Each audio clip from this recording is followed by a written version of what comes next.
Welcome to the Michigan Golfer Show. Join us each week as we explore the people, the places, and the events that shape our great game.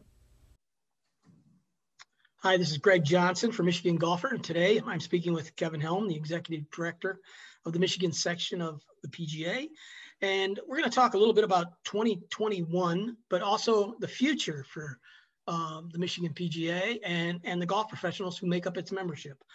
Kevin, I'll start with this first question is, what are some of the challenges that present themselves? We've got 2020 in the rearview mirror. What are the challenges moving forward for golf professionals as a profession?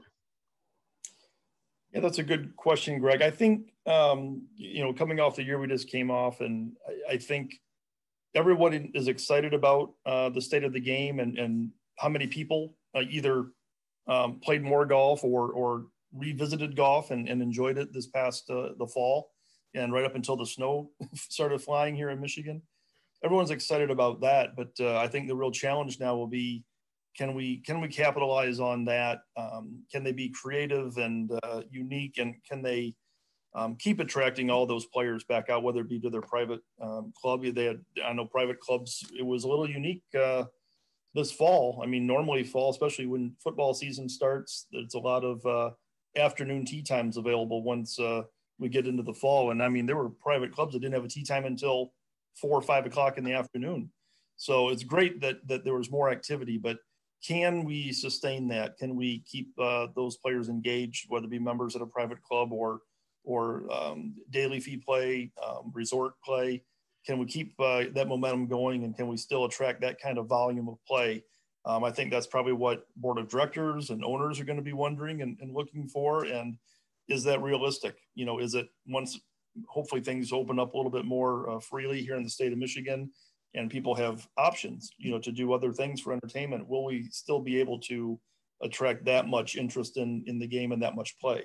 I think that'll be a real challenge, not just for the PGA professionals and their staffs, but I think for, like I said, owners and operators and board of directors, and trying to kind of see where this lands. I know you can certainly try to drive as much business as you can, but trying to find out where the realistic level is to maintain that momentum heading into 2021 will be probably the first couple of months. We'll be trying to figure that out. Interesting. I've noticed over the years, having been part of as the media, as working as a consultant, things like that. I've been to a lot of the tournaments, and I've noticed,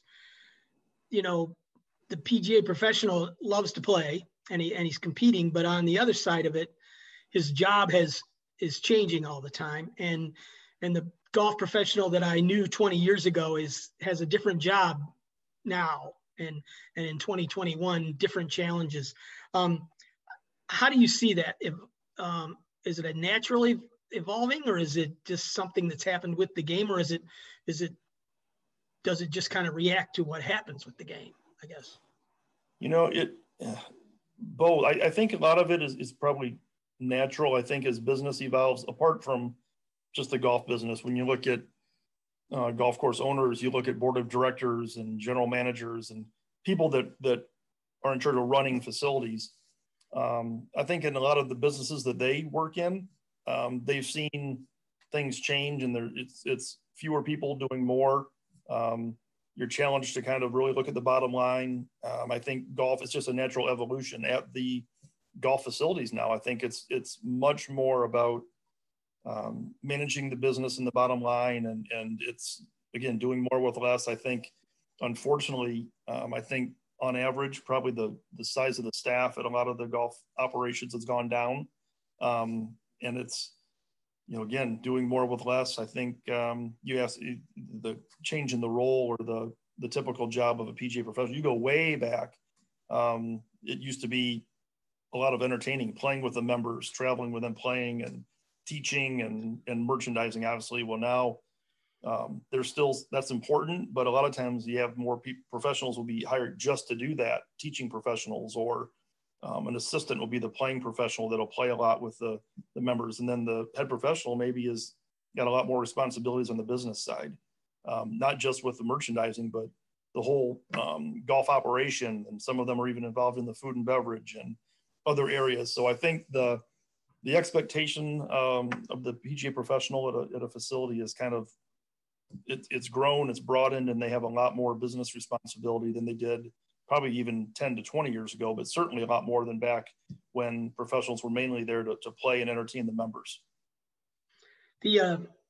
Has the PGA of America, and I know the section, you guys have responded to what the golfers need, because they essentially are your members, they're your bosses in the long run.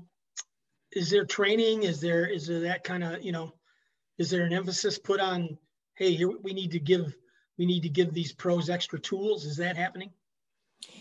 Yeah, it's at both, a lot of it at the national level, and I guess that's one positive, if there are any positives to not being able to have in-person meetings. This past year, we've done everything virtually.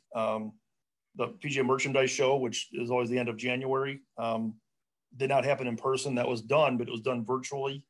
So there's a lot of education and seminars that are being offered by PGA of America nationally, then also the section we offer our own. But it can be done virtually, and a lot of it focuses on, what do we need to be looking at to service your members and do a good job in the new norm, the end of 2020, and now looking ahead to 2021. How, just what we talked about earlier, how are we going to capitalize on the interest that this pandemic has kind of created for the game, and what do we need to be prepared for? What do we need to be looking to do to keep that momentum going and service the members and attract the members, keep them coming out in the numbers that hopefully like they were in the fall, but certainly at a higher level than before, because we have so much kind of renewed enthusiasm for the game. Great. Thanks, Kevin. Thanks for your candor on the subject, and keep those golf professionals moving and helping us be better golfers. That's the thing I've always used my golf professional for, is to be a better golfer, and they've certainly come through with flying colors on that. So thank you. Terrific. Thank you, Greg.